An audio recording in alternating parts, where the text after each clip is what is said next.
القيد رقم 6 بيقول ان انا 6 يوم 5 اكتوبر. عملت ايه؟ عملت اشتريت بيرشز اشتريت سبلايز اون اكاونت. والسبلايز دي احنا عرفنا ان هو هيستخدمها لاكتر من فترة محاسبية، اكتر من شهر يعني، فعشان كده هنرميها من ضمن الاصول، من ضمن الاسيتس.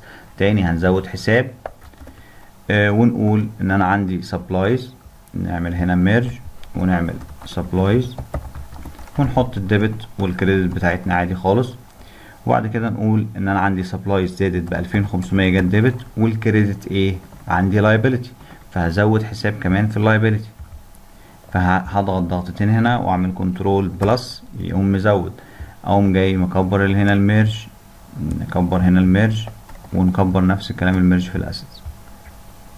يبقى الاسيتس بقى يضم السبلاي ده كمان، ونزود هنا حساب نسميه، نعمل هنا ميرج الاول للخليتين دول، وبعدين نعمل هنا حساب نسميه سبلايز للاكونتس، اكونتس بايو، ونزود الديبت والكريدت بتاعتنا عادي خالص.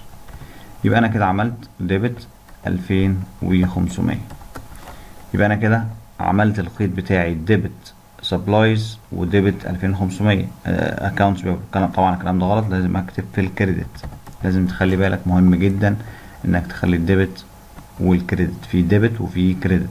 بس هنا في حاجة، انا هنا دلوقتي مش شايف بقى انا فين ولا ايه هو القيد، فانا عايز اثبت مثلا الخلية من هنا.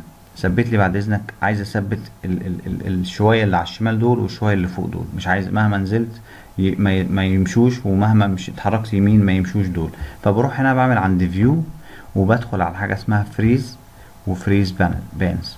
خلاص انا كده عملت فريز، مهما نزلت بص اللي فوق ده مش هيمشي خالص، ومهما اتحركت يمين اللي على الشمال ده مش هيمشي خالص.